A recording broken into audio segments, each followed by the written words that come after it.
Good morning. Good morning. Good morning. Welcome. Namaste. Good morning. Hello, Good morning. hello. Good morning from Costa Rica. Good morning, Amanda. Good morning, Lisa. Lara, hello. Hello. Welcome. Welcome. Welcome, Linda. Nice. I like all these windows of the world that are opening Oh my slowly, gosh, it's slowly. so So cool. if you feel you feel comfortable to turn on your camera, that would be awesome. That way we're more with you. Hey, Annie. Good morning. Good morning. Good morning. And And Anne. Anne. So again, feel comfortable to keep your camera on and feel comfortable to turn your camera on. Did I say Eric. on twice? Okay. Mark is with us. We So like cool. it. Thank you for joining us, Thank you. Mark. Eric, good morning. Good morning, Mark. And, Stacy, Valerie. and Sheila. How you doing, Sheila? Long Oh time. my goodness. Tammy, welcome. Oh, and I'm seeing we have some other awesome friends. Brother Jeffrey Olympus is with us. Where's my brother? Jeff, He's Olympus. Oh my God, Julia. there he is. Julia, way too long. Way too long, way too long, way too long. You've been in my mind, you've been in my heart. You look Love, beautiful. love, Absolutely love, love to beautiful. you. It is so sweet to see you, Reverend Julia. Bring in the reverence right here, right now. Welcome, And everybody. Charles. Sorry, I got Charles, really Charles, excited. Charles.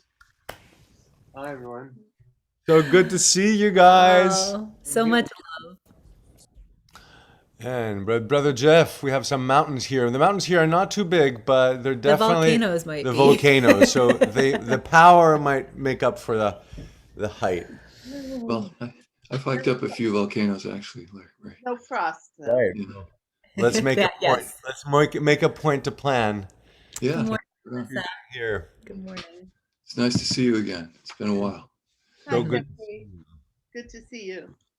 It is so good to see everyone. It's such a beautiful morning. And just seeing you guys just feels so, Oh it's my goodness. amazing, you know. It's a talk so shamanic when talking about Aini. Well, we have a big dive. I just got excited now, but the sensations of human relationships is where the heart of all of life is. So we're happy, and I'm feeling it viscerally just to see you guys. Yeah. And I think probably you too.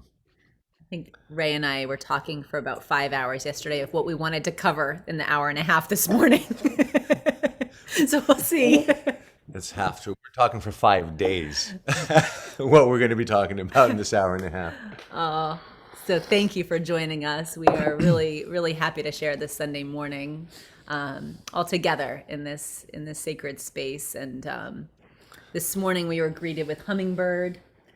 There are these absolutely humongous grasshoppers that are about this big, They grow up to 12 inches. and they're like, I want to say like the diameter's like this big. They're huge. And I said, oh, I want to go get my mesa. And so I went, and then a grasshopper like jumped over my head.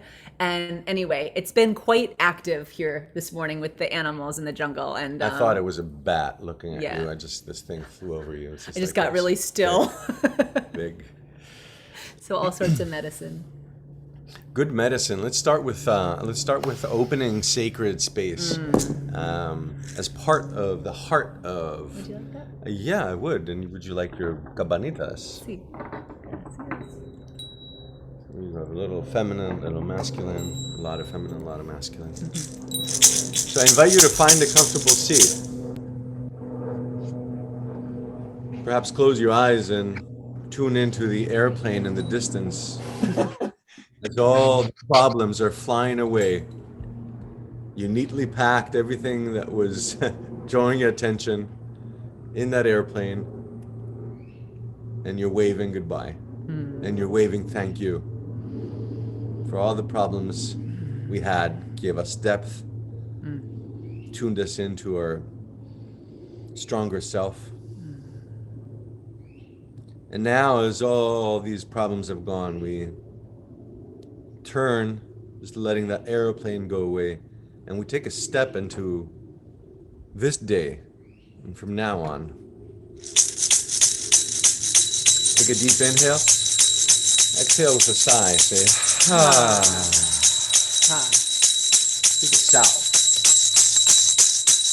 Suyo, hampue suyo, hampue suyo, hampue koyoriti, hampue Sachamama. Hampue, hampue, come great serpent Sachamama. Come and teach us how to shed our skin and let go of the past. Allow our gathering today to be a way for us to have realizations that allow us to grow, that allow us to shed old ways of thinking, that allow us to shed old ways of perceiving, that allow us to shed anything that was holding us back.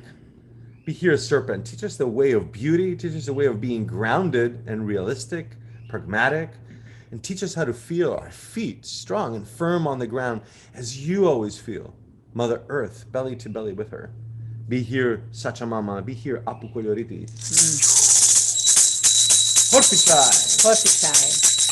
Weste, weste, weste. Hampue este, hampue este, hampue Torongo. Hampue Wilkatika. Come west, come Otorongo, great jaguar. Great beautiful mountain Wilkatika. The feminine tears of joy. Beautiful mountain. Let those tears be the glaciers that feed us, that trickle down to us, to the valley, to give us food, to give the animals food, to give the plants food. Be here, Otorongo. Pace amongst us. Allow your heartbeat to be clear in our own chest so we can hear, we can feel our heart again, generously, courageously. Let us move through this life, through this day, as a new practice of moving without fear, without any judgment. Let us be soft and gentle and feel that sensitivity, that you have in your paws. Let's feel into every person, every circumstance with that sensitivity that you hold in your paws. And let us be courageous and clear and moving with power, that power that you have in your claws. Decisive, precise. Be here, Otorongo. Awaken the most powerful self within us. Be in the center of our second chakra, the center of will. So we move with eloquence, power and clarity, and discernment. Be here, Otorongo. Horpichai. Horpichai. Suyo, suyo, suyo, suyo. Hampue, hampue, hampue, hampue. Hampue, Machu Picchu, hampue, Colibri, hampue, hampue, hampue. Hampue, hatun kontor. Hampue, come, sweet, sweet winds of the north.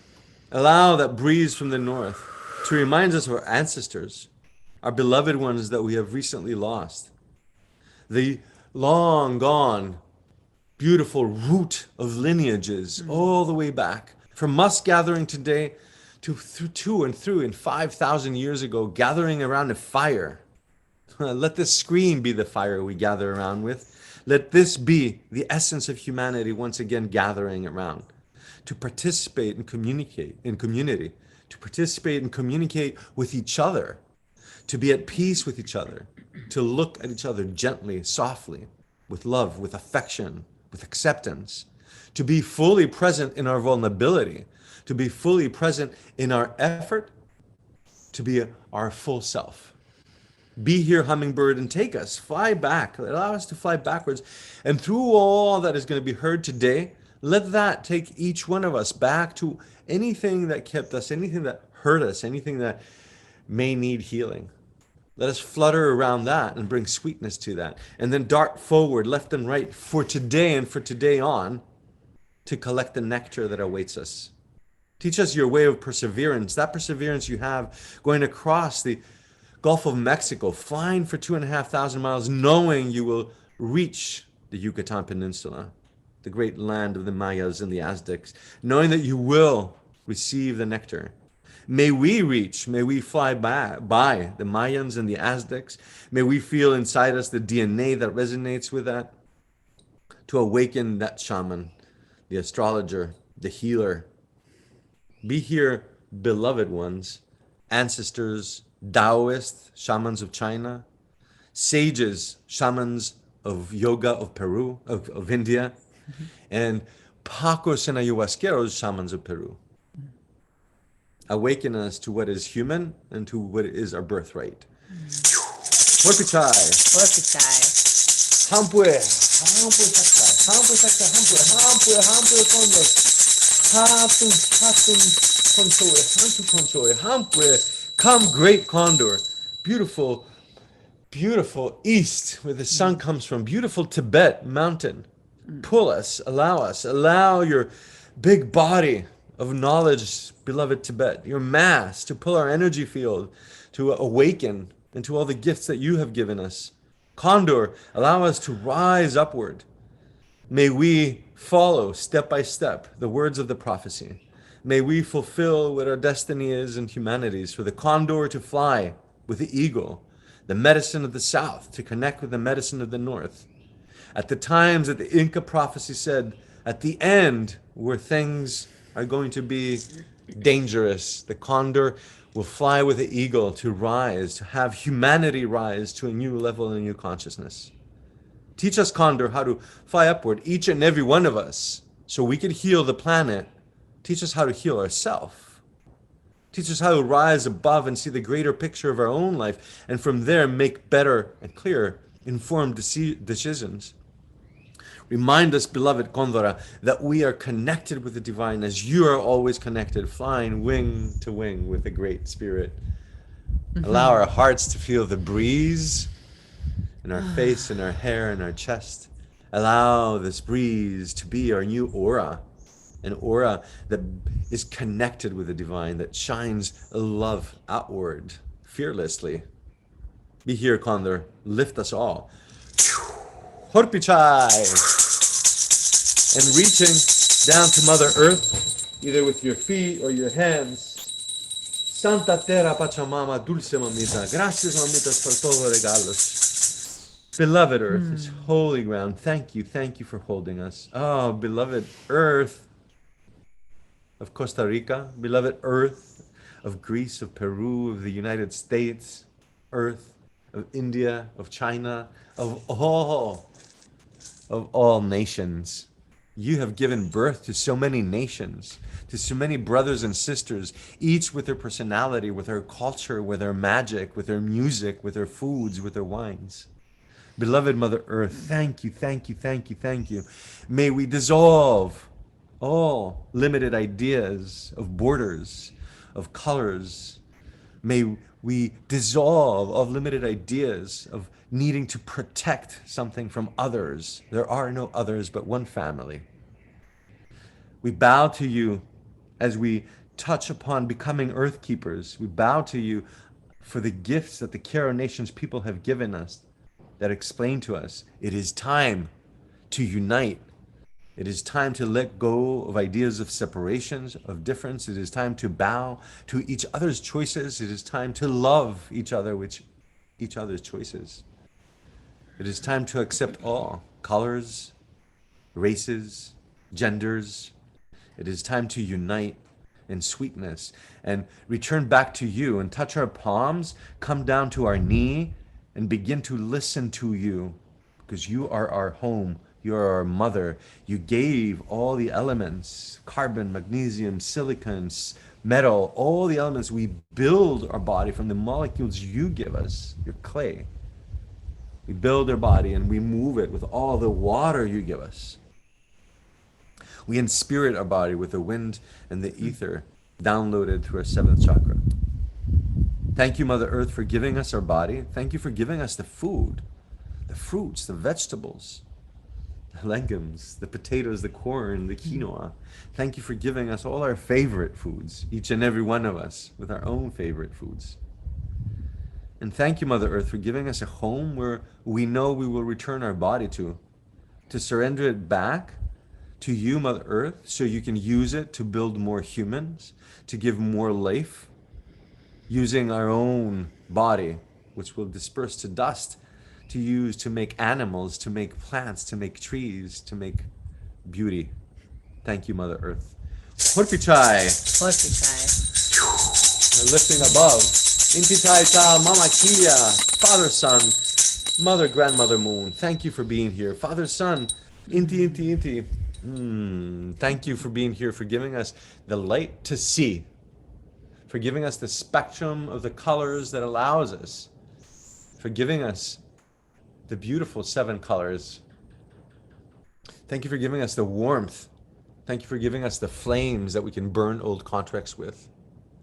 Thank you for giving all life, for loving Mother Earth, and with her creating us. Thank you for giving what animates the body that Mother Earth gave us, the spirit that is within all trees, animals, birds, and fish, the spirit of life. We bow to you because you are the energy of God. Mama Kila, sweet mother, grandmother moon, we bow to you. We bow to your silver light, like silver hair, to your reflection, to reflecting and allowing us to reflect upon everything we do all day. At night under you, may we reflect it each day with discernment, with kindness, with forgiveness, with power of clarity. Thank you for loving us and giving us this love. As a grandmother, touching our forehead, telling us stories when we were 6 and 7, for still being here in the same way. We bow to you. We bow to the feminine, to the sweetness. Thank you for being here, Mother Moon, sweet pearl of the skies. Horpichai! Hospitai. And finally, invite your hands to your heart and perhaps close your eyes. Bow your chin to your hands, to your heart. Bow to yourself and take a moment to feel deep, sincere gratitude and override any other voice of criticism, override any judgment, any voice within, any narrator. As you press your thumbs to your heart, squeeze that love, let it come upward and say, I love you, dear self. Thank you. Thank you for showing up. Thank you for coming today. Thank yourself for everything that you do, for your healing, your evolution. Thank you for your kindness. Thank you for your effort. Thank yourself for having tried so many times. Thank yourself and forgive yourself for times you felt that you may have not made it.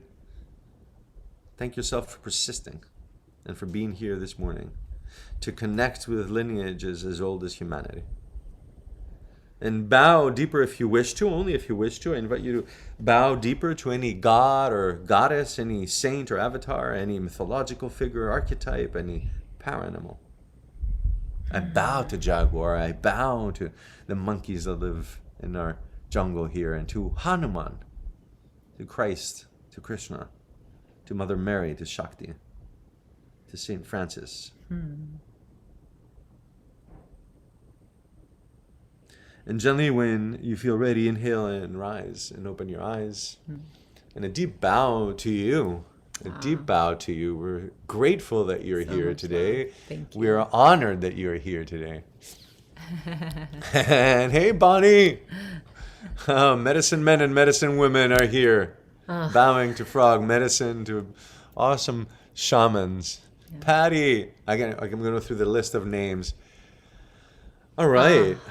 I feel that today, there you go. We open sacred space, and our our deep dive into shamanism just happened. I don't know if there's more to describe than what is described in the act of opening sacred space, and within it, the act of acknowledgement, directions and qualities of life. Because I don't wake up and it's me, and I get to just live life.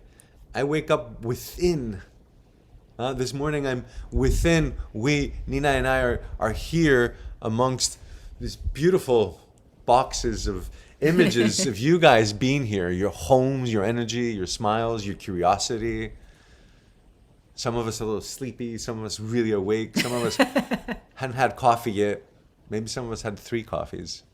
Maybe that's why I'm talking fast today. No. You did know. I can't have 3 coffees. So we live in context. We live in context. And the only way, it's like, if I ask you today, who are you? You're going to say, well, I'm so-and-so's wife, husband. I'm so-and-so's father. Or I'm a teacher. I'm a nurse. I'm a teacher. I am a child. I'm a son. I'm a daughter. I'm a cousin. So there's this great Tao, and I don't know where to pick it up because, we have something like, I don't know, some say that the Pre-Columbian, this beautiful museum in Peru that we visited, the Pre-Columbian, they date back to 30,000 years, and they find shamanic tools in tombs. Shamanic tools, cord cutting knives, rattles, Let's see, do we have something? Shamanic tools, beautiful rattles that have been carved. Yes, we find feathers. We find This is a shark tooth with the owl feathers. we find beautiful chuntas.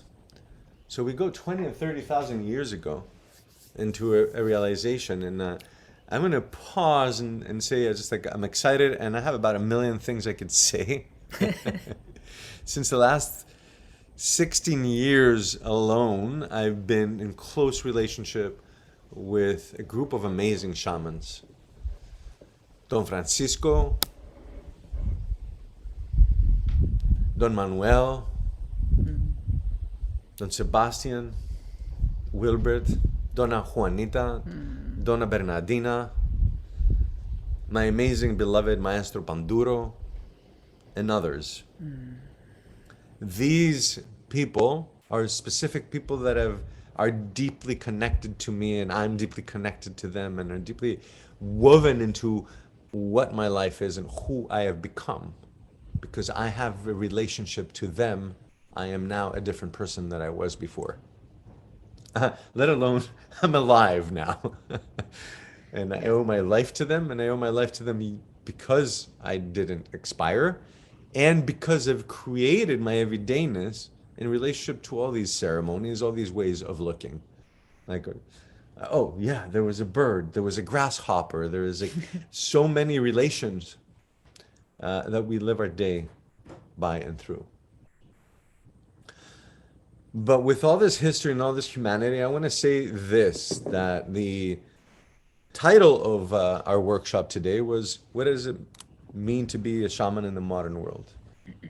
And I want to just touch upon a little bit of what is it to be a shaman, because I'll go back 20 years ago, and I'll say that I had some kind of idea that was born in my head from all the books of Carlos Castaneda. Does anyone have read Carlos Castaneda? Let me see some hands shaking. I want to just get an idea of how many. All right. Go, Wow. go, go. Yeah. Okay. Yeah. He's like, to my surprise, kind of forgotten, because for me, it was a really big part of my life. As my 3 years older than myself sister gave me a book of Carlos Castaneda, and when I was 16 and a half, and it totally destroyed my life because I realized this greater idea that you can have as a human being, that there are men and women that know what's happening behind what I then began to think of as a scaffolding that holds reality. By the time I was 19, I had finished most of his books. By 1920, at 1984, Castaneda died, so I had read his last book then. But then something happened. I got my first motorcycle. I became a photographer, and the life of the mundane world went, whew, just took me in the Maya, and they're like, oh my God, the motorcycle. Oh, these beautiful excursions. We'd go sailing. We'd go taking pictures. So I got taken in by the beauty of that life, and the beauty of the Western world and technology and all that through the years we've all been through it together. It became computers and cameras and ways to communicate on the other side of the planet, etc. It feels like both I and all of us reached a peak of this technology and reached a way of being that burnt us out. That shows up as what we call COVID, that shows up as what we call environmental destruction. And it's, for me, the second time. We found ourselves here in Costa Rica. We were here in 2019, was it? We were doing a yoga teacher training. The first time, or? When we stayed here. Oh yeah, 2020. 2020. Okay, yeah. In February 2020. To get married and teach a yoga teacher training. And a shaman training. A shaman training. So we had a lot of yoga clothes and a wedding dress and some lights. And then COVID happened. And it was the second time for me that we said, well, this backpack is enough. We can live life with this backpack. And we have. I mean, we've gotten a couple extra clothes since, but we were given the gift to let everything go back home and to start anew in this jungle, in this blessed land of Costa Rica.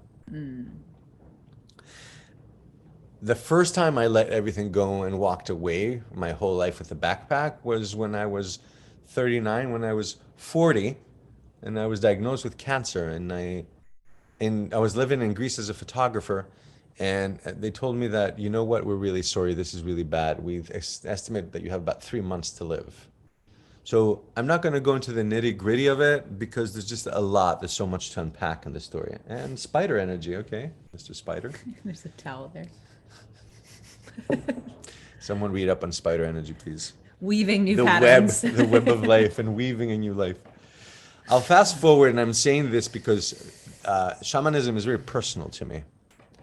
And I had whatever ideas I had. I want to go just say I was a normal Western person and actually a photographer of advertisement and fashion, and a successful one at that in Athens, Greece.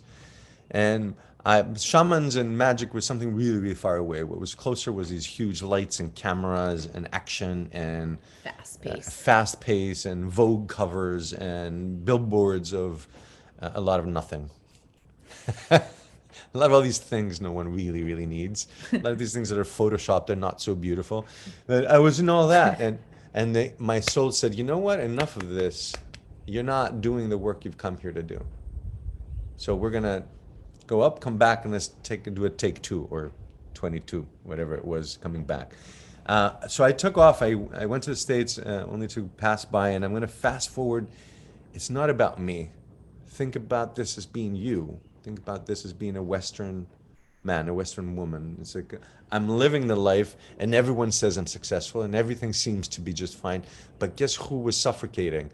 My heart, my soul. I was like in this techno lights with no natural light for like 20 years with flashes, 80,000 watts going. And my soul was starving. So I'll just say quickly that at Johns Hopkins, they raised their hand and they said, we're really sorry. I said, but there's nothing that we could do. He said, what you should do is take care of your affairs. Big disclaimer here. I took part in a study for the National Institute of Health in which I did one surgery and I gave up my right kidney. It's called a radical nephrectomy, my whole right kidney, which seemed to be the source of everything that moved everywhere. But then I went to Peru, and that's where it all began for me. If it wasn't really clear, and this is really important for everyone to hear for many reasons for me, it's like, if it wasn't for that surgery, I would not be here talking to you today. I went to Peru, and they changed the way I think, the way I feel, the way I act, the way I talk, the way I pray. And if it wasn't for that, I wouldn't be here today. It is important for us to take a moment and take a step back and be careful of the dualism that's innate within us, to separate things, because it's not all magic or all matter. And Patanjali, the great father of yoga who wrote the Yoga Sutras, the great sage, Shaman, says very clearly in the sutras, it is both the material and the spiritual. Rather, both the material and the spiritual are for the soul. We have come here to experience something that's material, and that could be a tree that we're holding, that could be a tree that we've turned into a boat and we're floating, that can be even that laptop that we're looking at, the computer. It's all right, we've evolved and we're able to make that. And then I turn around and I see Sebastian, we're in the middle of ceremony, and we see your mesa? His cell phone is on his mesa. Show us a little bit. And we'll talk much more about the mesa. This is the lineage we're so connected with. This is coming directly from the man that... There's a lot of kuyas. Oh, I have kuya, very, kuya, very kuya. full kuya. I like it. It's really So- nice. You want me to hold this part? Sure. I like it. We're unorganized and spontaneous. Bring it all Completely. up. These are my kuyas. I don't know if you can see them. Magic stones. And if you don't think stones are magic, guess what? We're made of exactly those same elements that are making that stone. A lot of carbon, magnesium, metal, iron rather, silicon, and shape. Thank you. So I look, and this is a mesa, right? This is what we build through the training, what I built through my training with the shamans. And I look, and he has a cell phone, and I'm like, but this is not sacred. And he looked at me as if I had two heads, and he's like, you see this? Do I have a phone? He said, every single part of this thing has been given to you by the earth. Nothing has come from outside the earth. It's still a gift of Mother Earth. And it's really dawned on me, and it's really, I think, the heart of what I want to share. And if any of the graduates, I see some graduates here and some friends that have been with us for 5 and 6 and 10 years, thank you for being here. What I really want to share is what I'm hoping to even give you today alone, even if we don't meet again, is the gift of bringing back together your spirit and your matter, allowing for your full spirit to land fully in your body. And where that separation happened, to undo a little bit of that today, to bring the spirit and everything you hold, to love the things that we're holding. May it be the laptop, may it be touching your dog, the cat, your beloved one, may it be what you're working with, a shovel, a pen. And I'll try not to stay in darkness too much, but it was in the dark ages that was separated. What is shamanism? It's like, yeah, I know that's woo-woo new age stuff, and it's, oh, there's this guy that lives in Peru and he pretends he has some powers, and it's like, and everyone has a story.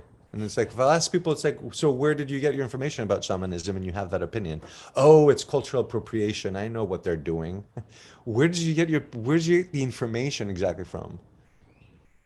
Facebook? Or did you live with the shamans? Or did you die doing ayahuasca 100 times in the middle of the jungle? Or did you stay 10 days up in a tree trying to figure out how you go to the bathroom up there? Try to figure out who you are and if you're going to come down.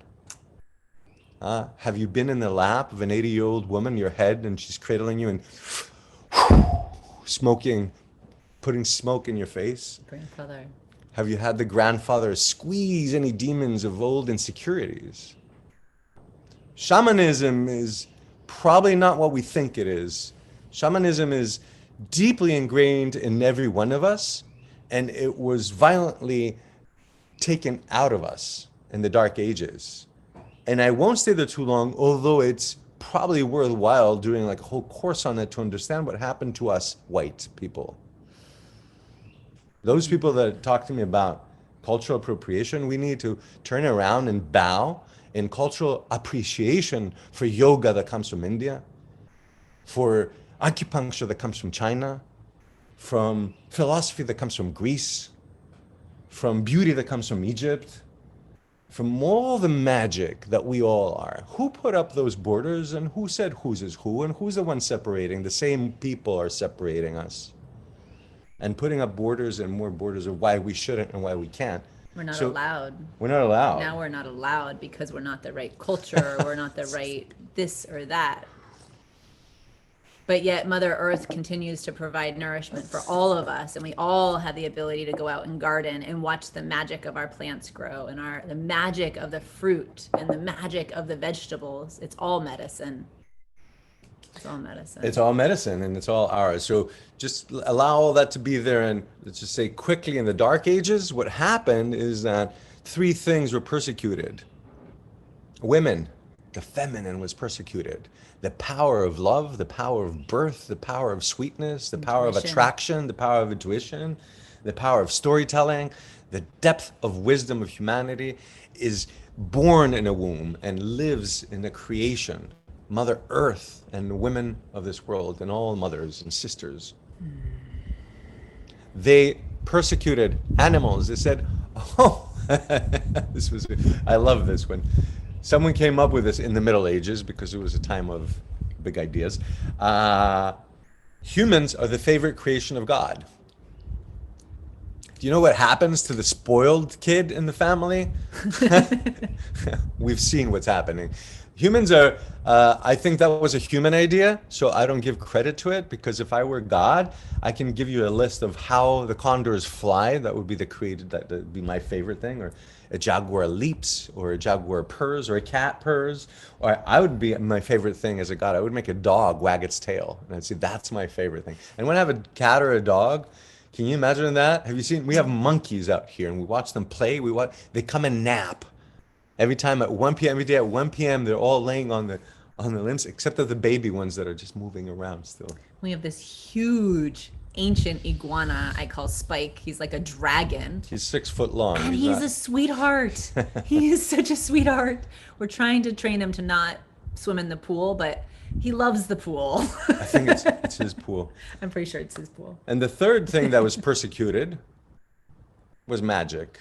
And I'll end with that. I kind of like understand that there's like where we're all sitting today in this environmental issue that is up is not about politics. We need to sit together today and from any age and any gender and any race and sit together and say, who's our real mother and who's the real magic and how can we heal our mother? And the only way to heal our mother is to heal ourselves. We've had this wrong idea that started from the Dark Ages that if something we think needs correction, we'll persecute it. So let us, like the Buddha, say, I have no enemies. I persecute nothing and no one. May every person that believes what they believe bow to what they believe, love what they believe, and share what they believe. And we can choose. It is time to let go of the persecution and turn the camera around and say, okay, well, if I want to heal the planet, it's like one of my teachers, Manuel, it was back in, I don't know, it was back in the war of Afghanistan. I think it was 2006, 2007. And there was a heated conversation. We were all in Peru and Cusco and Plaza de Armas and Café Cappuccino. And Manuel shows up. And he says, what are you guys talking about? I said, there's a war, there's a war down in the West. He said, well, where do you live? I'm like, well, it doesn't matter where I live. I should care. He said, no, where do you live? And I'm like, what do you mean? And it was, I kept on asking, what do you mean for the first 3 years of studying with Manuel, because I got new meanings of things. And he asked me, do you live in war or do you live in peace? I said, what do you, well, I live, in the States, there's no war. He said, no, inside you. And I said, there's war. There's war. Every time you have a negative thought, every time you say, I'm not good enough, I'm not smart enough, I'm not tall enough, I'm not rich enough, I'm just not enough, that's a war. And that characteristic as something innate to the species, the shamans, the ones connecting us with the divine, are bringing peace to. And when we find peace within ourselves and we don't have self-judgment, we'll look and there'll be no war outside. It is the nature of war inside that is expressed in societies or in countries. It's my boundaries and my inhibitions that put the borders around a country. Because I put borders around me, and because we all speak English, let's draw a line here because they speak something else. It's like, so let's all learn a bunch of languages, what I say. It's amazing. We can create more neural pathways in our brain. And mindful of the language you're using. Yeah, let's learn our language, first of all. Let's learn the language we all speak. So I want to pause for a moment, and I want to say that today, because shamanism is such a big thing, it is important, I feel, for you to ask a question, because if you're wondering something, I can say about 10,000 things about shamanism, because it's all we wake up to, sleep to, talk about, laugh about, enjoy. It's our friends, and it's our experience when we dive in the water or when we're hiking up the volcano. We realize it's shamanic. That's how we live. So we have our opinions, we have our ideas, we have our path, we have our lineage. I'm here today, hopefully, to answer questions, and really deep down, I'm hoping to awaken the shaman within you. I'm hoping to see you in a journey with us in the next 9 months where we could teach and share tools. And I'm hoping that anything you even just pick up today, if we don't meet again, will allow you to evolve in more you, in allowing you to liberate you to be more you wherever you go, because the you is the gift. And trying to be different for anyone else is exactly the opposite of being shamanic. Mm. So. And I just want to say, as you're thinking or percolating on what you want to ask or looking for clarification on any area, I will just say that the profound lives in the center. Like, the profound is the simplicity. And I want to say also that the mind is in the center of all matter. And so as you start thinking about what it is that you want to ask, or how, because we're co-creating this morning together. And so it's like, as your energy contributes to this time, think about all the ways that you already are a shaman, and like peel back any limitations or any boundaries preventing you from being a shaman or not being kind of allowed to step into the seat of a shaman. And the reason I'm saying that is I see plants in some of your screens. I see animals with you, and any connection you have to nature, whether you're cooking and the alchemy of cooking and preparing food with love and care, if you're in your garden, if you're walking on the beach, if you're walking in the mountain, anytime you feel a shift in your body, in the sensation of your experience of life, that shift in sensation is that awareness, is that awakened self that is connecting to the medicine that's all around you. And also when you're walking into a building and there's someone or something or some belief system that doesn't feel right, that's you being in the seat of the shaman. And I want to state that because I felt that the shamanism was such a distant concept that was outside of me, something that I wasn't allowed to I want to say claim, and I say that with a lot of love. Even approach, or even consider thinking about allowing myself to step into that space. And I feel I was really fortunate. I have a mother that told me I have an intuition. And I remember when I was younger saying something like, oh, I just knew. And I remember one of my friend's mothers being like, really like put off by that. And I felt embarrassed because I had stated that I had an intuition, or I suggested that I had a feeling about something. And so all of these little things, as we've flowed through our journey of life, it's almost like things getting turned on or turned off. Like make sure you're in line, following the course. And shamans, I feel like we get to be a bit of out of line. spiritual rebels. It's like, you know what? I'm planting the tomatoes over here this year, and I'm going for it, and like have fun with it, and step out of line a little bit.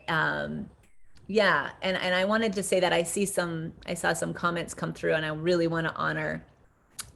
Oh, you guys are great. Thank you for all the positive words. There you go. Keep those open. I like how you. Yeah. So here's a question from Karen. Okay, you want to read the questions? Sure, I'll read the question. How would you manage shamanic ways in a non-shamanic environment? I work part in corporate and part-time healing practice. Welcome to our life. How about you believe in magic, and then every time you see a sunrise or a sunset, you will say, oh my God is here. It's so magic. And then you turn around and you live in a world which is like highways, and you have to go to work, and it has to be 8 hours, and it's just like, and no one believes in magic. Keep on doing what you're doing. I think a shaman, amongst other things, is a catalyst.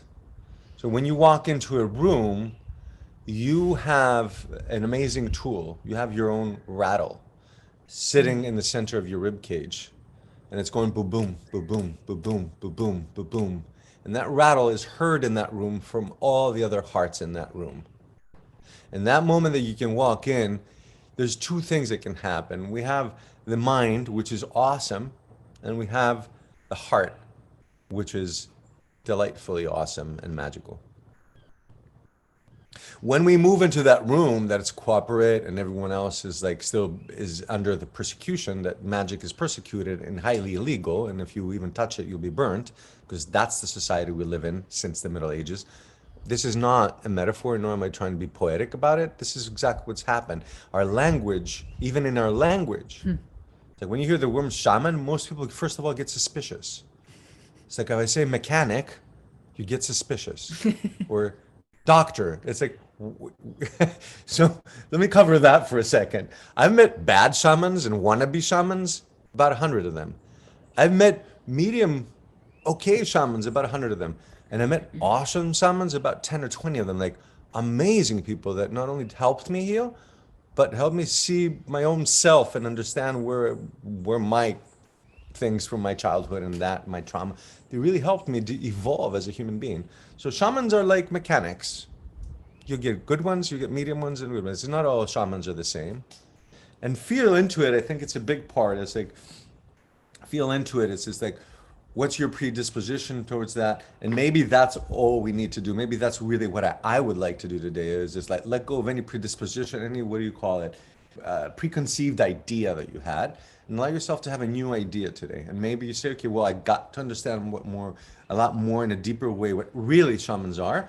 And I may or may not like to be part of that, because not everyone wants to be a mechanic. Not everyone wants to be an architect. Not everyone wants to be a doctor. Not everyone. It's like one of my, it's just like, I was telling my teacher, Manuel, it's like, we have to teach people yoga. Everyone should do yoga and shamanism. And he's like, who's going to fly the planes? We need some people to do some other things. So be pilots, right? Be architects, be doctors, whatever. It's just like, we need it all. So it's not about a belief, especially it's not about being dogmatic.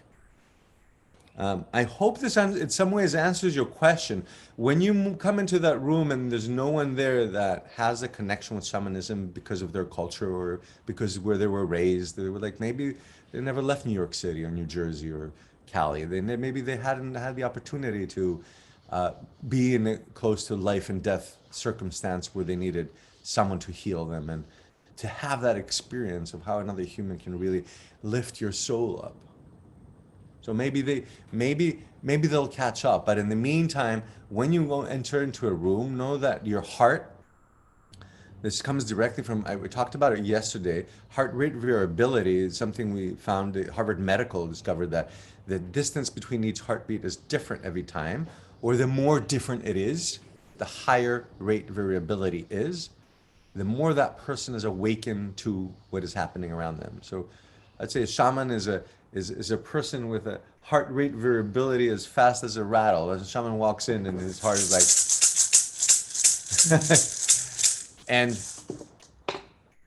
then from there, just allow your heart to keep on beating there. You don't have to say anything to anyone's mind. You don't have to persuade anyone about anything, really.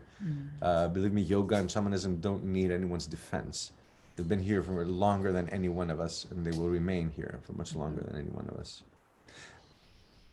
And I would say any separation between the shamanic ways and I don't know if there are non-shamanic environments. I don't know. I think that is something that is created in the mind. So if within my mind I walk in and I see the shaman in each person, I experience the shamanic ways in each reality, the magic of a building, a magic of the table, the magic of it all is really a way of thinking. And so I would just offer you, I think it was Karen,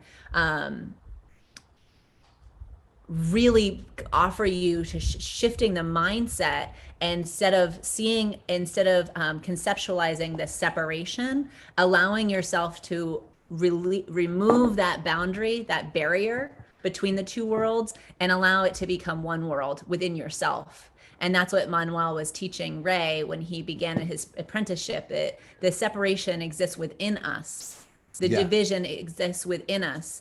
And to me, it's a complete illusion. I want to say a lie. It's not true, because everything that is material has been made out of magic, is material matter. And then the divine energy that someone had to put into to transform that rock, that dirt, that clay into a table, into a chair. So it's shamanism all around us. It can't, how else can it exist? And I see it's just like I so love that what you say. It's just like, so there's no mundane and profound and divine. It's all always one.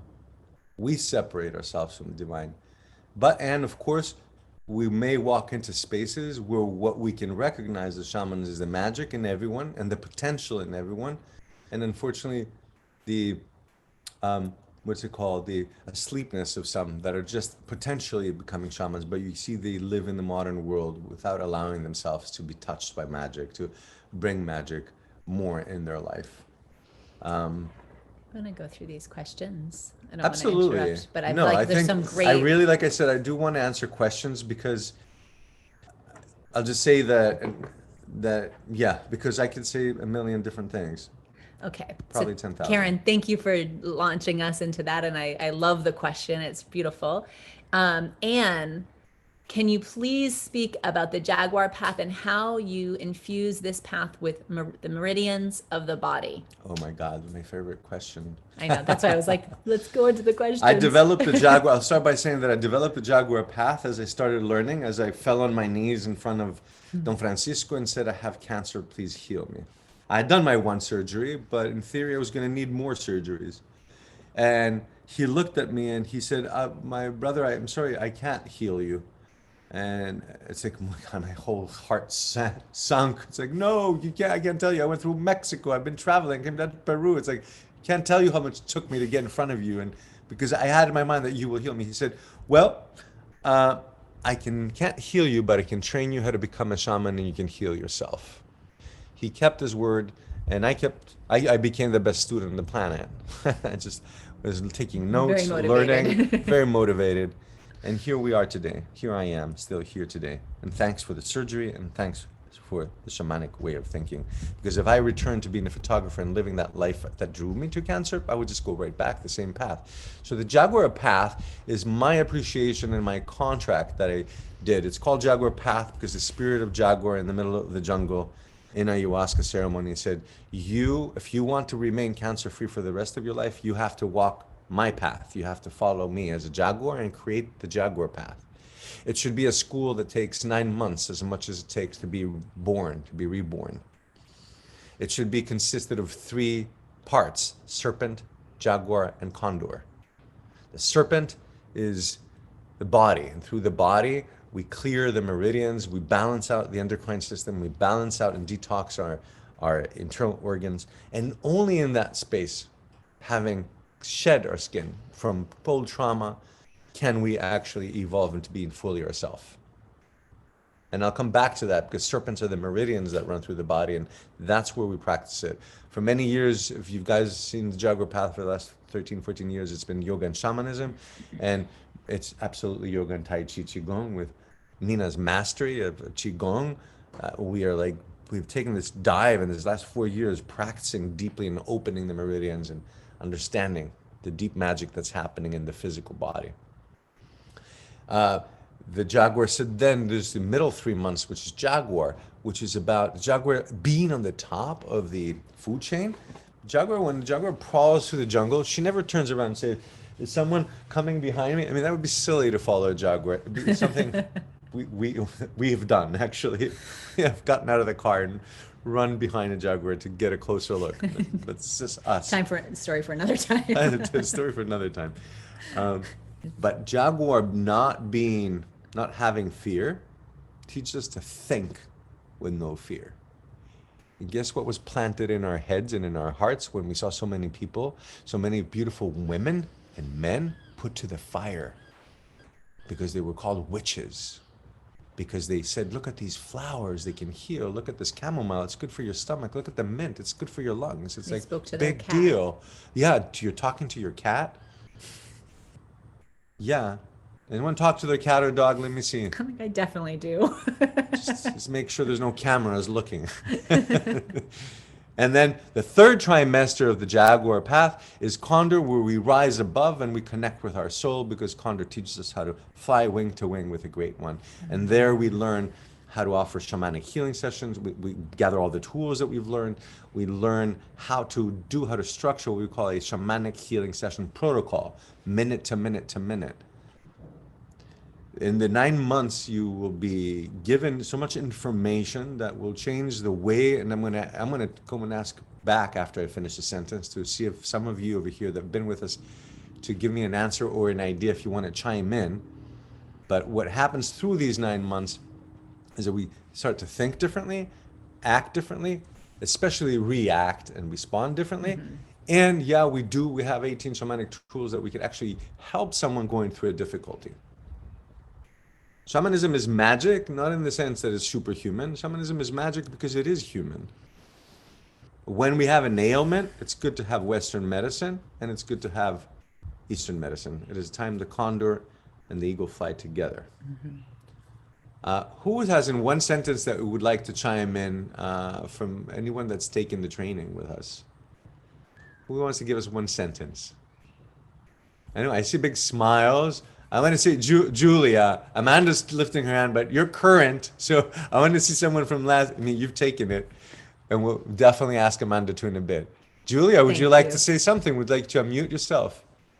I have to do it in one sentence, huh? Well, you could do it in three or Yay! four. I'll ask you to do it in one sentence then. One Um, paragraph. I want to come back to what Nina's saying, that recognition of the shaman within, because I came to this because I felt like not only you, Ray, but the work recognized the shaman within me that had been there from as long as I can remember in my life, that sense that I saw things or felt things from the natural world mostly, but also in people that went beyond our labels and our judgment of ourselves and our roles and our resumes and all of that stuff that I was raised inside of. And since the training, I have struggled with, can I legitimately call myself a shaman because I'm not hanging up, my shingle that says that and using the tools on a regular basis with people. So therefore, I must have somehow failed these 6 years that I've spent with you guys. What I've come to understand is that it's the growing of that recognition. And one of the reasons I joined this morning is because it's about living in the modern world. It's about everyday life. And the foundation of it is it's about that non-judgment of self and others. And embracing that deep intuitive self that decided yesterday morning to go out to the river. I was thinking of, and I landed there exactly the moment the eagles started flying up and down the river in front of me. And to just trust my presence and my own magic in the world. And that's a hard one to follow when we live in a world. I live in New York City. I used to have 3 jobs since COVID. I don't know what I have in that world. But to be able, just these few minutes here have been such a validation of remembering the shaman within me and looking for that in every beautiful thing and person and object around me. And that I don't need a shingle that says that. And there's nothing wrong with having one that does. But that's my very long one sentence. That's a beautiful long sentence. Horpichai, Thank you, thank you, Julia. thank you, Julia. Thank you. Thank you for the work you do, for the hundreds and hundreds of people you've helped through the years and especially through the last 2 years of difficulty. Yeah. Thank you for your service and the love that you bring the divine to all. Yeah, I don't know if I have a shingle. I guess I'd put a shingle up when it said Jaguar Path School of Shamanism. And for many years, it's like, I think it's like when we say, if someone asks you if I'm a shaman, I go to the reference of the English word and all that people may believe that word means. And I know it really well. That's why I started out with saying, what does it mean? And where do all these people that have an opinion about it, where do they collect the information? And the answer is truly probably from each other. Because most people that have these predispositions that it's like, oh, shaman, scamming. It's like, where do you come up with this? How do you think that was smart? It's just like, or there's like suspicion. It's really important to notice in what yoga says about samsara, that we live in an illusionary world that we've created. We created a world of TVs and of cars and of yachts and planes. And then the smart guy is the guy that makes the most. And they have all these ideas. And see, what happened is, well, let me just say this. A shaman lives by archetypes. Shamanism is not a religion. I bow to Christ, to Buddha, to Hanuman, to Ganesh, to St. Francis. When I went into Maestro Pandura's home hut in the jungle, he had this whole big plank of wood, a trunk that he had all these, from jaguar skulls and alligators to Christ and Mother Mary, and how somehow he had found Hanuman. And I said, well, who do you believe in? And he turned around to me and said, well, you have only one. I'm really sorry. all the gods and goddesses of all the religions live in the stratosphere, and they're here to help us all in our language, in our culture, in our ways, in our traditions. They all are. They all are. They build, create, and they create life for us. They help us when we pray. They help us in difficult moments. And our connection to them under any name is what makes us a shaman. And they're allowing to believe, not a religion that scares us and puts us in the place of fear, but a religion that empowers us and puts us in the place of freedom. When I bow at Christ's feet, I'm not surrendering my power, I am becoming Christ himself. When I bow to Mother Mary, the motherhood within me as a guy, as a father of a son, rises. So again, we're all shamans, and it's about letting go of any previous ideas. I want to say that teaching for 15 years in Akripalo Center for Yoga and Health, I remember in 2006 talking to someone, I said, what do you do? Well, I work with shamanism. I remember people saying, oh, and then just slowly go back, right? It's just like, you're a shaman, you can tell what that means, right? Nowadays, in the last 3-4 years, thankfully, people say, oh, because that's how we learn. We're all like a teenager. We're like about 12 years old, this planet. And now, slowly, because the word shaman came through Oprah, the word shaman and ayahuasca came through, what's that back? Vanity Fair, the big magazine. A lot of ayahuasca stories, a lot of shamanic stories are beginning to become more public, more mainstream. We're slowly softening our fear to it. Yet what I hope to do is say that is like, without a shingle, like you say, walk like the shaman that you are. And if anything, let's like, I can go into the history of what a shaman is, and I'll try to do that in a sentence. Should I? Sure. Be loving. That's what a shaman is loving. And be loving, but not enabling. So stand as a true mirror in front of every person with an open heart.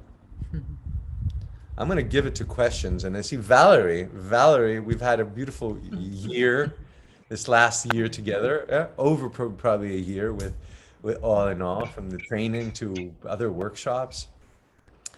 I see you have your hand up.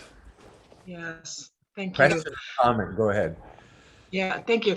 I, like Julia, I was sort of going through what does it mean to be a shaman, and what is my role now, and all of that. And I'm still working through that, and I'm still going over the videos of what we learned together and reminding myself and looking at my notes and all of that. But I think the biggest thing for me is that I changed in those 9 months of the program. I evolved into, I'm sorry, it gets me emotional, into a being that is forever connected to the earth and to the divine. I mean, I've done a lot of work like within the church and kind of got some of that part. But now when I'm outside and I look at the sky, that's my canopy. I mean, I notice the sky, I notice the trees around me. I am part of that earth. And I think that's my being a shaman, that I also, the yoga that we do together, that gets me back in touch with my physical body. And I love all that we do about connection to the earth and opening the crown of your head to the divine and downloading the divine. It's an ongoing journey. I have my good days and my bad days, like we all do, about when you feel more connected and the narrator still gets involved. But I feel like I'm just, at whatever stage I am of truly owning it, I am a shaman now. And I am so grateful. It's so beautiful. Thank you, Valerie. Thank you. Thank It's been you. an honor. It's been an honor. And I love the work that you've done through the church. And I love that you open your heart and you open your heart and your thinking to this work. Because again, because it connects us to everything, connects us to life itself. Maybe we could even say that, what is a shaman? You talked about the narrator, and I like that. And I want to say this to every one of you. I mean, everything, but just a moment of extra attention. We live in our thoughts. Like I walk by, I'm driving, and I'm having these thoughts that are replaying what happened yesterday, what I heard in the news, what I did with this, so-and-so, who said this, who said that, right? Does everyone do that? We live in our heads, right? This is what's happening, right? I'm cooking and I'm thinking of something. I'm walking, I'm thinking of something. Who's talking? Who's doing the talking? And what has been said? So most of us, you remember started with saying we're in relationship too. So if my relationship and I'm walking ahead and I watch the news and I heard about 10 people saying about how dangerous things are or how I should be afraid or everything that I've heard and I've eaten with my eyes, with my mouth, with my ears is now circulating inside me. So the idea, and you're in developing, of course you're developing, and here 16 years later I'm developing, and Nina 20 years later we're still developing, but we're changed because the main change that's happened is that the narration in our head is not only that of collective consciousness, which is mostly pressed from above, right? And this is not a political statement. It is expressed in the world politically, economically and politically. But I'm going to say to every one of us, it's like, look at it anthropologically. Look at what the anthropos, the humans, have done. What we're doing, how we've gotten an idea of should be reality. We're in the Garden of Eden, and we've made factories that pollute the rivers. We can make, from here, the next half hour walk or even drive, there's 14 farms. We don't need one farm that is as big as Kansas to that we have kind of warped reality. We've gotten so big that we made our whole planet small.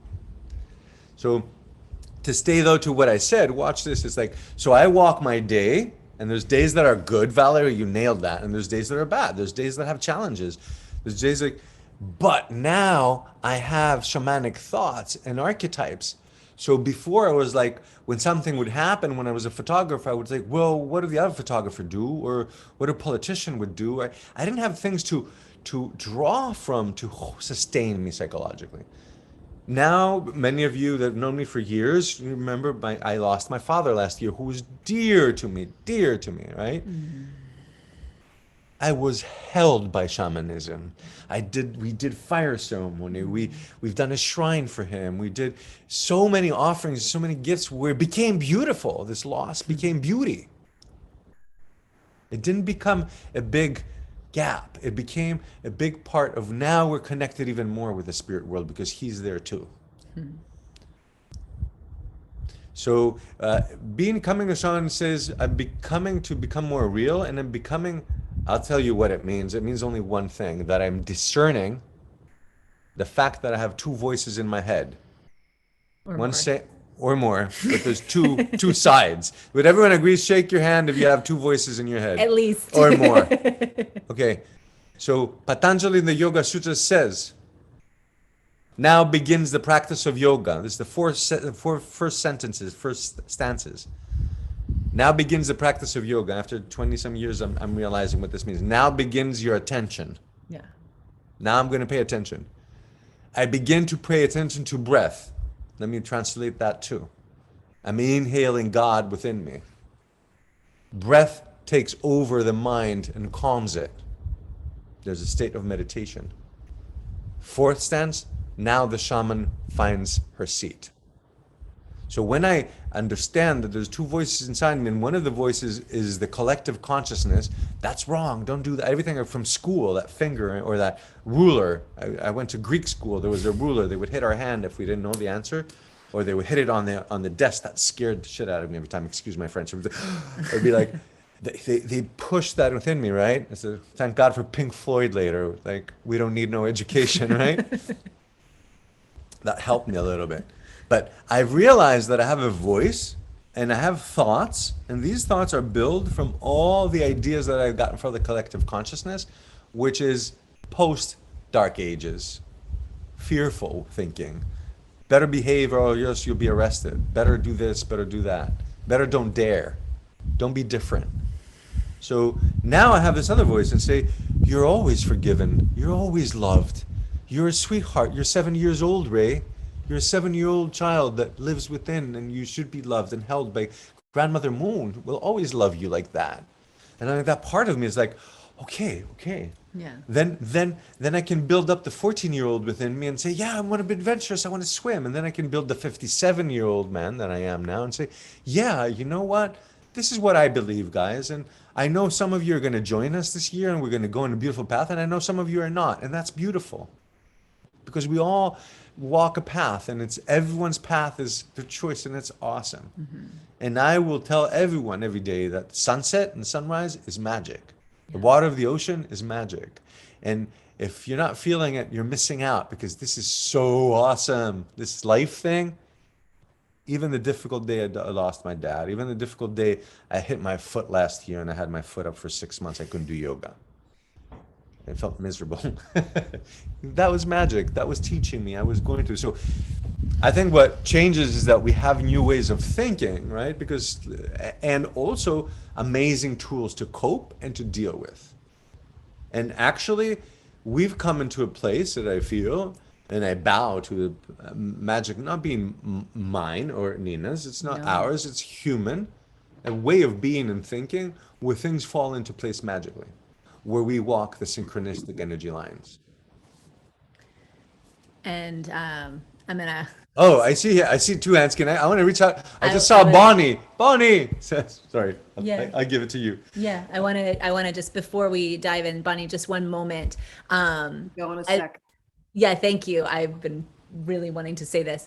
As Ray was talking about as a child getting kind of reprimanded, and he showed you that body motion, I'm guessing many of you have experienced it. And that is when we have our energy move to the back, into the amygdala and into the kidneys and into the adrenal glands. And as the energy gets kind of forced into the back body, we lose our power. And Lara, you had put a question in about what is magic, defining magic, and like talking a little bit more about that.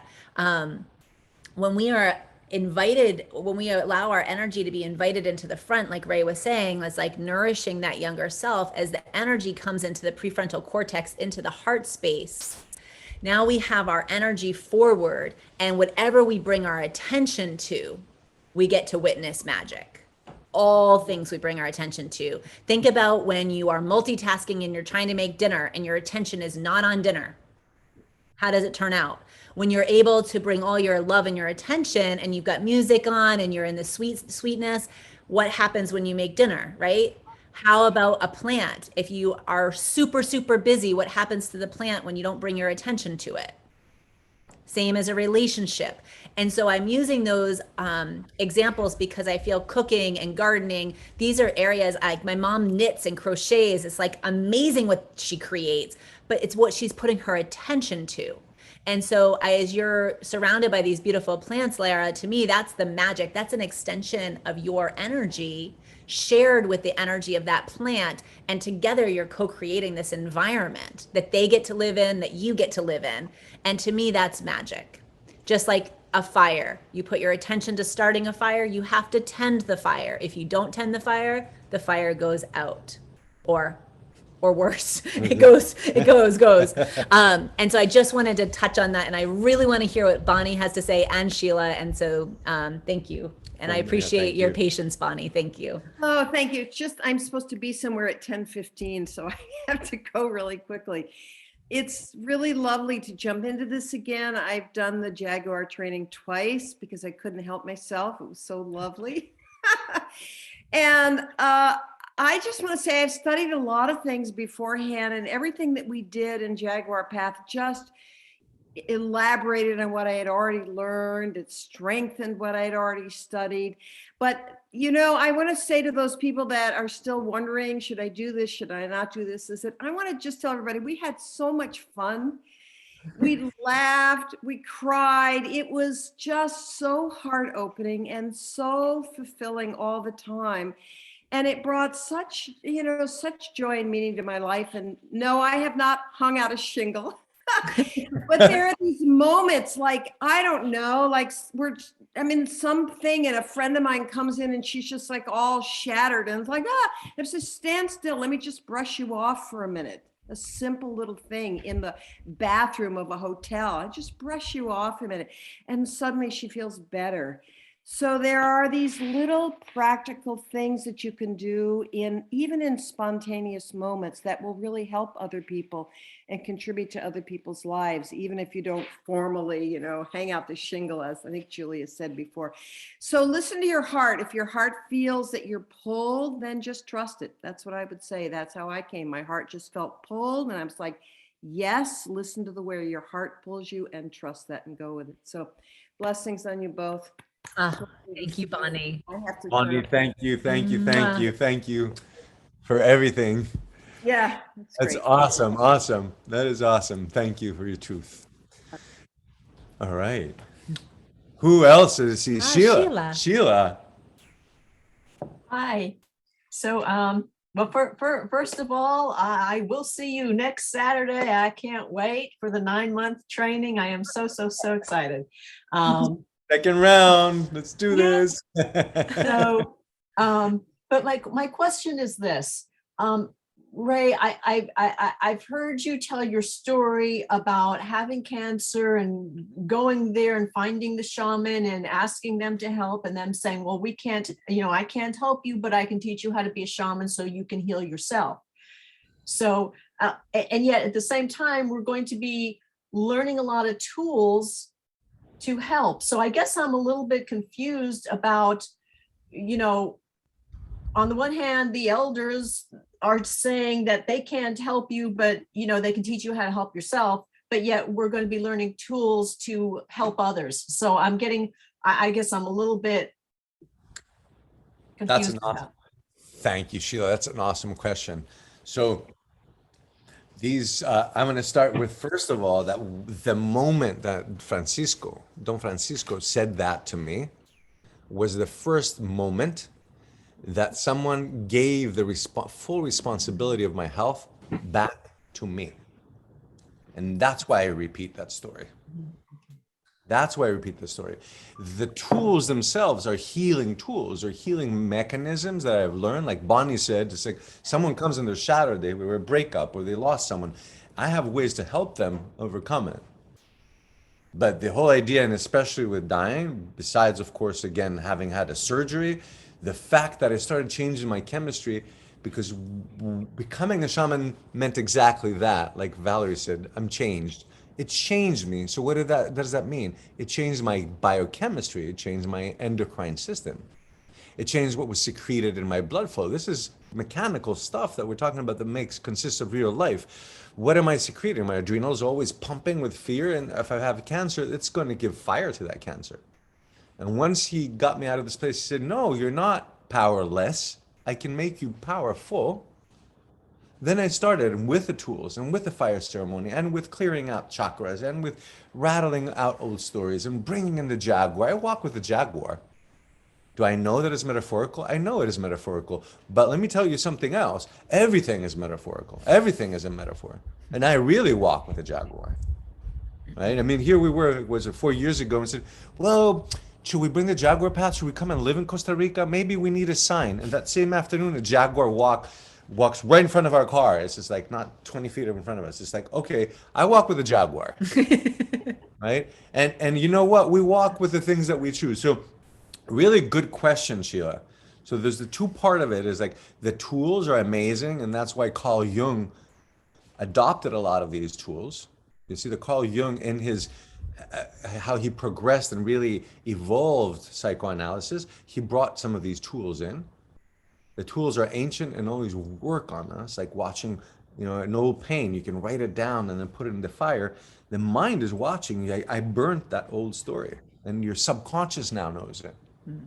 Cord cutting. I had that difficult divorce, and I'm like, still like, 5, 10 years later, 20 years later, people are suffering because my ex did that or didn't do that. Cord cutting, and in like a minute, it's like, oh my God, I don't believe it. And they come back a year later, it's like, I've never had it, like, it's all gone. There's big shifts that happen through the tools. But the heart of it is how you will change and how you will become responsible for everything, for your life. So you're not a victim anymore. And I also, what Don Francisco was saying to Ray is this Western idea of outsourcing everything. I go to the doctor, they give me a pill. I continue with the pattern of my life. I just take this pill and then it's supposed to all be okay. And Don Francisco was saying, I can't heal you, but I can teach you how to heal yourself. And what he was meaning by that was that we co-create the healing. So it's like you can bring a horse to the water, but you can't make them drink.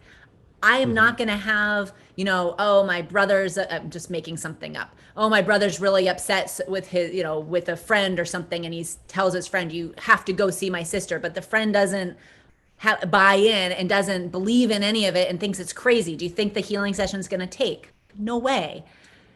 So it's about reestablishing that accountability, the responsibility of your own health, your own wellness, and taking the reins back and saying, hold on a second, where am I putting my attention? What patterns need to be changed so that I can come back into the center of the Chakana, of the cross. I can come back into my own center in relationship to the north, the south, the east, and the west, the sky and the earth. How am I standing in my life, and what needs to be adjusted? And so as Ray took that responsibility and stopped outsourcing, saying, okay, come here, I'm here, heal me. do it. Are you done? We teach the tools, but it's really important as we teach the tools, we also get to receive the tools from one another, and we begin to change the patterns in our life. And in that space, we learn that I am not offering a healing to someone unless they have come to me and they are ready to receive it. They are ready for those changes. And Ray was certainly ready, because it was a moment where it was like, okay. Didn't have much choice. Yeah. And then he chose not to go back to Greece, and he'll say it. He said, I know if I had gone back to Greece, gone back to my photography studio, back to that same rhythm of life, cancer would have returned. Absolutely. That was what that pattern created. I hope that's helpful and awesome question. Yeah. Awesome. And the tools are just so awesome. They're accelerated healing. It's like I've had on several occasions, and I'll dare say this because we always have a lot of therapists and doctors in the training where we have doctors and therapists and scientists, but I had this case where I was working with this woman, and she told me that for 10 years, every Tuesday, she would go to the therapist. So we met for 3 sessions, but on the second session, which was on a Thursday, I said, so how was your session with your therapist? She said, I decided not to go anymore. I outgrew my therapist. And that happened in one shamanic session, because you know what? We heal our own self. It's like I'm standing up, and even if I'm 7 years old, I can be brave. Even if I'm 57 years old, I can be brave. And when I take that in, that I think is becoming the shaman. No shingle, nothing needs to be. Yeah. And being the shaman that heals others is like being compassionate. Yeah. Full of love. And tools, you want to mention tools, or? I do. I want to mention tools as I answer Lara's question, because it's a really good, she's got a couple of logistical questions. Thank you. Let's come back down to the structure of what the weekends feel like. What does the weekend feel like? So this morning's masterclass, this structure, of course, you're going to be with Ray and I, but I'm just going to kind of walk you through how the weekend flows. We meet, if you're Eastern Standard Time, I'm just for the sake of ease, I'm just going to speak in Eastern Time. 9 to 11:30 in the morning, we arrive, we open sacred space, we get a chance to kind of introduce what's going to be happening that weekend. We go into a Tai Chi Qigong practice where we're going to be opening the rivers within, clearing out any residue of whatever imprints you have from the week or from the morning, releasing any stagnation, any blockages in the body. So learning how to cultivate your own energy as a healer and how to really expand your luminous field so that it's symmetrical. Then we have an hour and a half break for lunch, plenty of time to just kind of digest, let everything kind of integrate. And then we go in from 1 to 4 in the afternoon to learn shamanic tools. And we basically introduce the tool, we talk about the tool, we demonstrate the tool, there's time for clarifying questions, and then we go into breakout rooms where you get to practice the tool with a partner. And then we come back and we share, like, how was that? So everyone gets a chance to kind of share with the bigger group how My that favorite was. part. That's really fun. And it's a similar flow for each day, but each day has different tools. So the feel is going to be different. The first weekend we are introducing and welcoming, but once we kind of get into the meat of the training, the mornings there'll be breakout rooms. So there's a lot of time to connect with individuals and really and form bonds with people in the training, really like-minded individuals. And then there's times for Q&A, there's times for demonstration. So we're really co-creating this together. And then how people, the certification, I will say what that looks like is unique to each person. Each person utilizes this certification in a way that makes sense for them. Massage therapists, psychotherapists, doctors, surgeons, teachers, parents. If you're Nurses. retired and you're a grandmother, you're taking care of your grandchildren perhaps, or you're volunteering in the community. However you're showing up in life, this training augments whatever it is that you're doing. It just does. And if you are feeling that pull, I really liked how Bonnie said that. If you're feeling that pull, that is your inner shaman saying, I want to be awakened. I want more attention to come into this voice.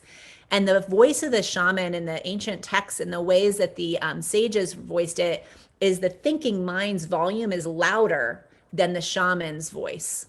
And we want to turn down that narrator and we want to turn up the volume of the inner shaman and allow us to move from that space and to be guided by that voice rather than, we could say, like kind of the excess chatter that oftentimes, if energy is going to the thinking mind, then that we're basically growing that and we're expanding in that space.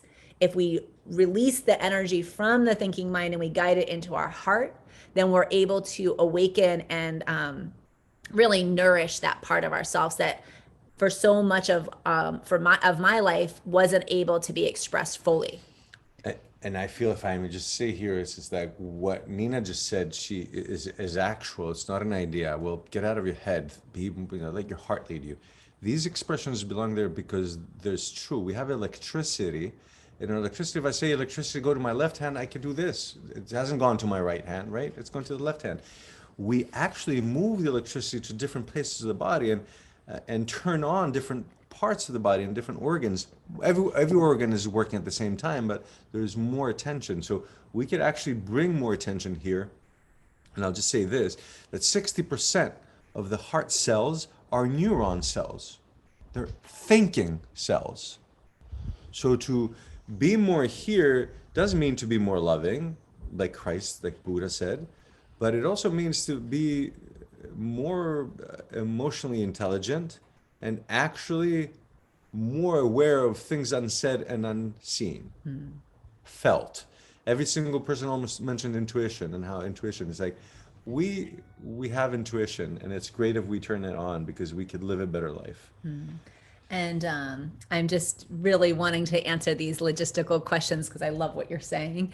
But what happens in between the sessions? So think every session that we have is recorded and put on our membership site. And we have this beautiful portal where you can communicate with one another, have everything right at your fingertips. And so the morning Qigong practice you'll have as a practice that you bring into your daily life, your weekly life, your monthly life, depends on who you are and how much time you have.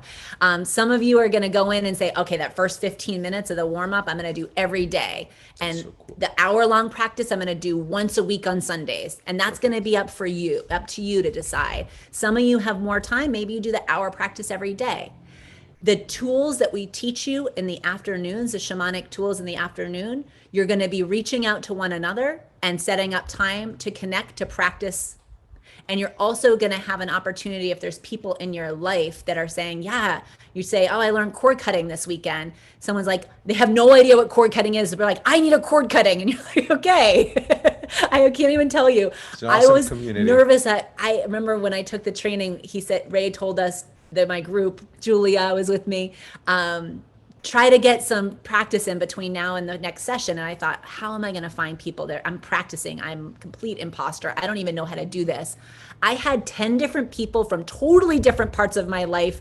By the time the next session came, I was like, oh my gosh, I've done 10 cord cuttings. I think that's more cord cuttings than I've done. I don't know.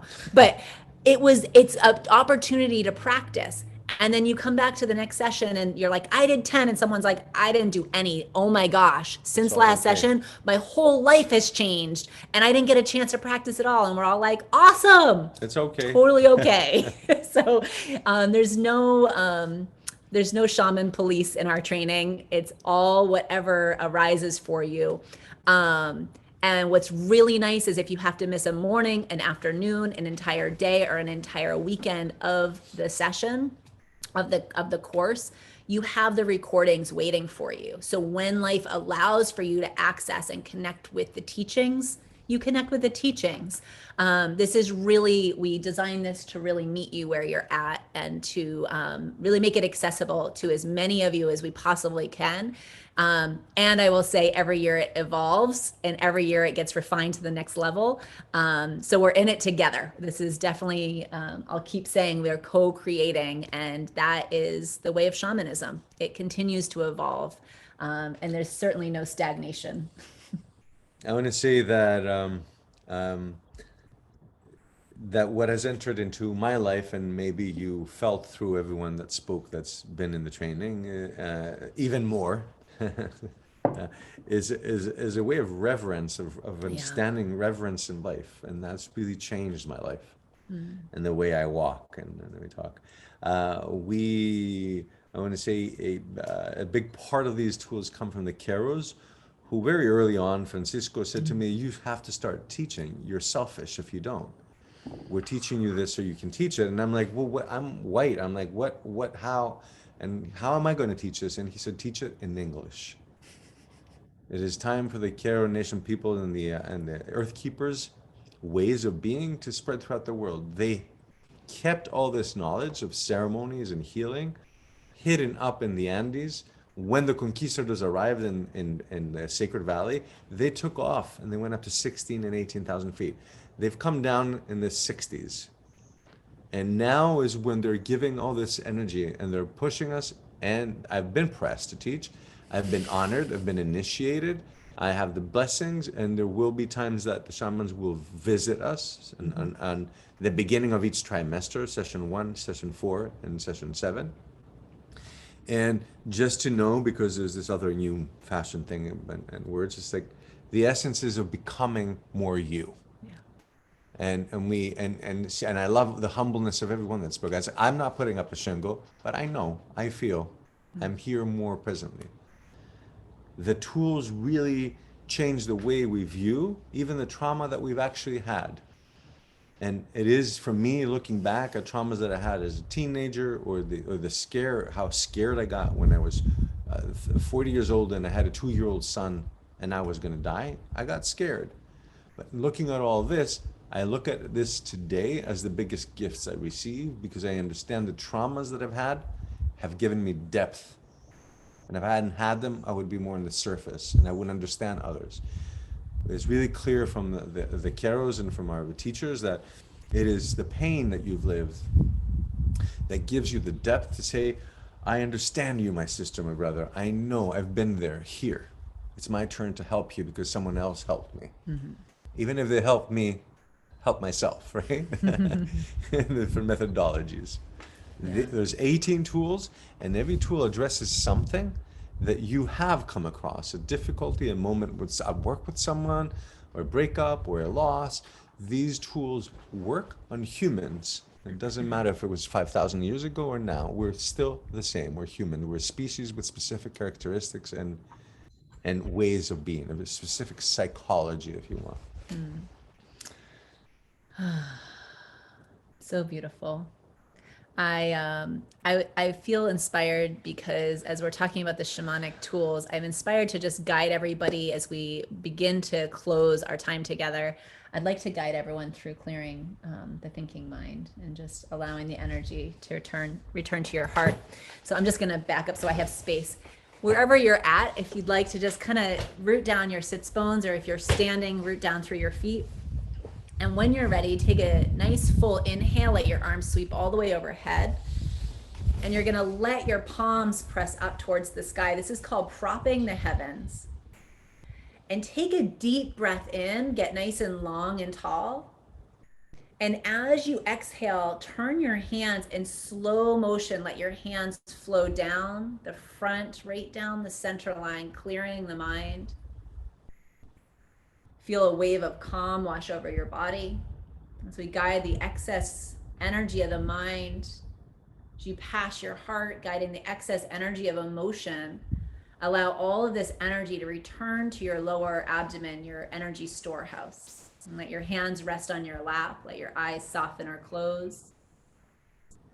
Feel your breath flow in and out.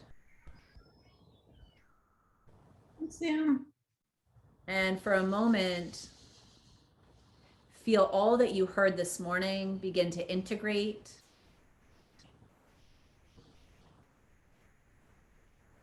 And take a deep breath in. Let your eyes flutter open, sigh it out. And just notice that simple shift.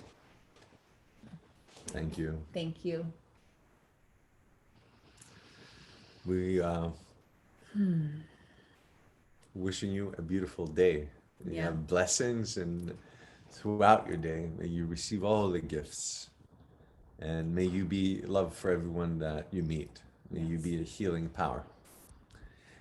We will be sending you an email with the recording, and definitely, if you would like to, I see Amanda put up the link. If you want to copy paste the link to have it to go and see more on the website about the training, all 9 months are there. Each tool. And I know we'll see many of you next weekend as we launch the training. We're really excited to have you with us. And if you're still thinking about it, like Ray said, take a look at the website. Let us know if there are any further questions or clarifications that are needed for you to make your decision. And Yeah. And thank you. You're receiving the email, so you can answer back to the email you're receiving from evolve@jaguarpath.com. Say, hey, I have a question. Can I talk to you? Or here's my 5 questions. Or can I take a moment and we can meet on Zoom for 15 minutes? So either Nina or I can share more with you about what this is. Mwah. So much love. Namaste, Horpichai, blessings, pura vida. Enjoy the rest of your Sunday. So much love from both of us. Blessings, lots of love. Bye. Bye. Thank you. Much love. Thank you.